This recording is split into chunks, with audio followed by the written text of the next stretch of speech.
Hey guys, so I started this show in hopes of actually doing something meaningful, adding something to my life which has meaning but not just for me, for people I don't know as well as some of the people I do know, to get into my head a bit. And today I'm going to talk about some things that are going on with me and things I love and hate about it.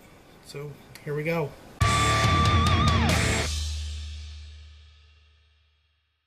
So first, I went to see the gastric bypass doctor this week. And first I got weighed in. Now, at my highest, I was 553. And then at my regular doctor's, I'd started losing weight. I went down to 452, which was like in May or June. So, thinking I was doing really well as far as losing weight, but the scale said 496 when I went to the gastric doctor. So, I didn't lose as much as I thought I did, but I did lose a good amount of weight. So I talked with the surgeon, and he said that he could do a sleeve procedure on me.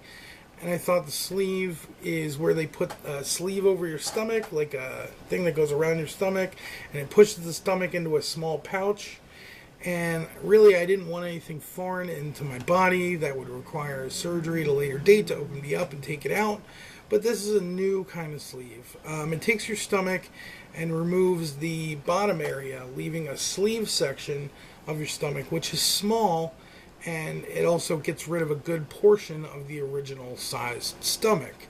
It also removes the hormones that make you hungry all the time. And this is done with like 5 small incisions, which the tools and the camera can be used in there, and there's less of a chance of infection or complications, and a quicker recovery time. So I'm scheduled for October 25th for the surgery. However, a condition was stipulated that I need to lose 25 to 45 pounds by then. And I thought, okay, no problem. So the dietitian said that I should use a protein supplement shake because I don't get enough protein in my diet. So I had my mom go to Walgreens and talk to someone in the pharmacy about the surgery and try to find a shake powder that would be good for me. So they did, and I used it and made the changes in my diet that were suggested by the dietitian, and I did really good. I thought so, and after 2 weeks I went to the nutrition class and got weighed in, and I gained 10 pounds. So after class I met with the dietitian, and even she couldn't understand why I'd gained weight. We went over my food log and some of that stuff, and it turns out the dude at Walgreens gave me the weight gaining protein powder. So she went back and she got something else, and I've been using that and sticking to my diet a little bit. However, at the beginning of the week, I went a little off the rails, but I got it back on track. And Monday, I go back to the dietitian for a weigh-in, and we'll see how I'm doing. Speaking of food, in my off-the-rails adventure, I tried the new Whopperito. Now, this is essentially a Whopper wrapped in a burrito with a nacho cheese, different kind of spices. And from what I've seen in food reviews, the burger patty is in like chunks that are a really good mesh with the burrito wrap. But I will say, I think, in my opinion, it's fucking nasty. It was almost like I expected, but fucking gross. It was like a big, floppy, soggy Whopper dick. And it tastes nothing like a Whopper. Burger King, if you see this at any point in time, you are a burger place. Stop trying weird shit. You're not a hot dog place, and now you're not a burrito place. Get a grip and just make fucking burgers. That's where your success lies. Stay in that freaking niche. Just stay the course. Also this week, my buddy Mike, his truck was stolen, and he works at Showboat in AC.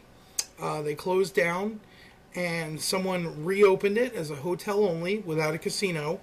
And whoever reopened it must be surely over budget because they have no parking structure or security anymore. There is a little ghetto-ass fenced-in lot next to the building that's really poorly lit with no security cameras, and sometimes there's a guy in the booth at the exit entrance, but I've only seen someone there twice out of the 16 times in the last 2 weeks that I've gone by there. And you have to pay $10 to park there? This is fucking ridiculous. This is where guests park and employees, And of course, like, safety of guests and employees should be one of their main concerns. But no. So I got a call early in the morning last week that he needed to be picked up, and I've been driving him to and from work. He started out working 11 to 7 a.m., and it's about 45 minutes in each direction. So I pick him up at 10. We're on the road till 11:30 when I get home, and I have to wind down, take meds, and go to bed, trying to fall asleep with my CPAP mask on till about 2:30 a.m. Then I get up at 5:30 a.m. to leave by 10 after 6, which usually turns into a battle with my phone's alarm until 5:45 when I sit up and try to figure out what the fuck I'm doing awake. Then I take my morning leak, and if there's time, I grab a cup of coffee, which now I've switched to decaf because of my diet and everything, which doesn't help me wake up, but it's still kind of nice for the ride and, you know, the wake up, running on about 3 hours of sleep that I get. And then I get home at about 8 a.m. and I try to plan my meal for the day, watch YouTube videos till I pass out for about an hour or so, then wake up, watch some Netflix, try to get some exercise in on my pedal machine on my floor, then some more Netflix, then blah blah blah till 10 o'clock. Then I start all over again.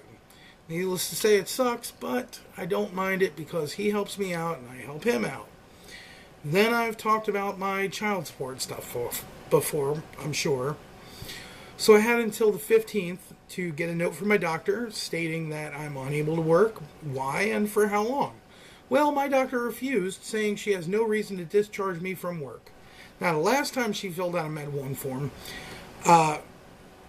which, you know, was probably like 9 months ago or something like that, she put I couldn't work for 6 months, and now even been, you know, diagnosed with diabetes, high blood pressure, neuropathy. If you don't know what neuropathy is, it's damage in your nerves, well, damage to your nerves. Right now it's in my legs, and it's unreversible. I have to live with it for the rest of my life. And also I have a degeneration in my L5 vertebrae in my spine, which permanently is there, causes me to shrink in height, and pinches my sciatic nerve, causing immense pain to shoot up and down from my back to my left leg, causing me the inability to stand or even sit without immense pain. And she tried to say that because I'm being treated by a pain management doctor, it's up to them, passing the buck.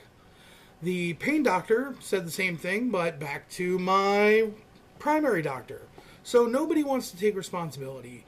And it's been a 2-month fight every day on the phone with these people, this one or that one. And finally, my pain management doctor said, if you bring me an assessment form, I'll fill it out. So I went down to social services office and I got the form. And I went to my appointment, which wasn't until the 18th. Now, at this point, my probation officer on the case had called me on the 15th and asked me what I was doing, what was going on. And I told him, what the case was, and he said that I had until Friday, the 19th, to fax over the papers. So, okay, that's fair. So I get to the doctor, and I take my piss test, and I wait for only 2 hours this time, when normal wait is like 4 or 5. So this was a miracle, and I was hoping it was a sign of good fortune, but I went in there, and I showed her the form, and she said, this form has to go through my primary doctor. So I slammed my fist down on her desk, and I said, no. I said, you're the one treating me for this ailment, because I can't work, so it's your responsibility to fill this out. And she said, okay, well, I'll have it faxed over in about 2 or 3 weeks. And I smacked the desk again, and she said, I'm sorry, that's the best I can do. I have so many patients I can barely keep up, and it takes time for me to get to these things. Now, she gets about 100 or more people a day, and she also runs a neurology and sleep disorder clinic at the same time out of the same office. So I can kind of understand, but I have till the next day or this guy is going to put out a warrant for me. So I give Becky, the receptionist, who is a godsend, by the way, my paperwork and the fax number and the case number, and she said as soon as it's filled out, she'll send it right out. And I thanked her, and I got my appointment card and my script, and I was on my way. Now, at this point, I'm freaking out. All my doctors want to do is write scripts and get paid. It is unreal how shitty our medical system is. And I'm getting fucked because of it. So I get home and I decide I'm going to call the officer and let him know what happened. And hopefully he'll show some mercy, give me some more time, So I pick up the phone and I call the child support office and I get an automated message asking me for my ID number and my PIN number. And I have no freaking clue. So after about 10 minutes of screaming at a robot that I want to talk to someone, I finally get someone. Hi, my name is so-and-so, and how can I... Nothing. I get hung up on.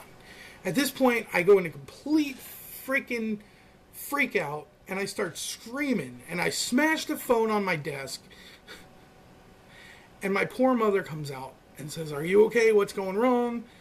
I'm at the point, I'm having a nervous breakdown. And she just hugs me so tight, and I start sobbing. And at this moment, I'm ready to kill myself. And then I won't have to deal with this court shit anymore. I won't have to worry about losing weight. And I won't be a burden on my mom, who can barely afford to keep the house she has paid on for over 30 years, keeping the bills paid, and let alone supporting me. I won't have to be anyone's problem or go to jail and add more problems to my life and everyone else's life by losing my license and my health insurance and my self-respect on top of it. While leaving all my friends and family with the memory of the person I try to be, the guy who always runs to help everyone in whatever way I can, the guy who always tries to make you feel good when you're down.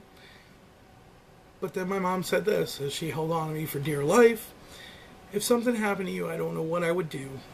And I would probably end up in a nut house." And then I realized that I'm all of those things. And I'm also the uncle and son who is smart and fixes stuff when it breaks and gives good advice and is always there to make you laugh or tell a joke or a story. And it would hurt everyone if I wasn't there to do that.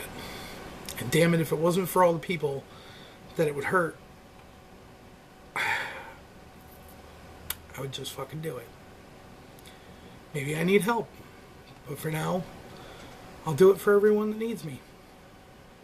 It's not that I'm not thankful or even grateful for people in my life, but eventually I'll get the help to do it for myself.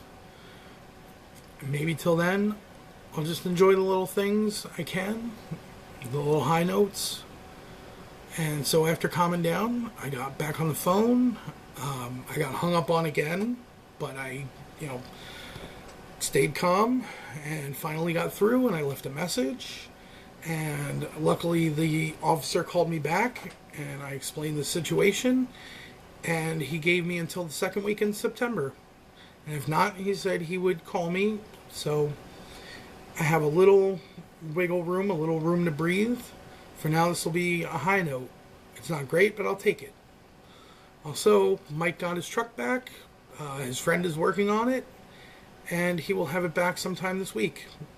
All his tools and shit are gone, but at least he'll have a vehicle. So, another positive note. That's all I got. In the comments below, let me know if you struggle with depression and how you deal with it, or how you don't deal with it.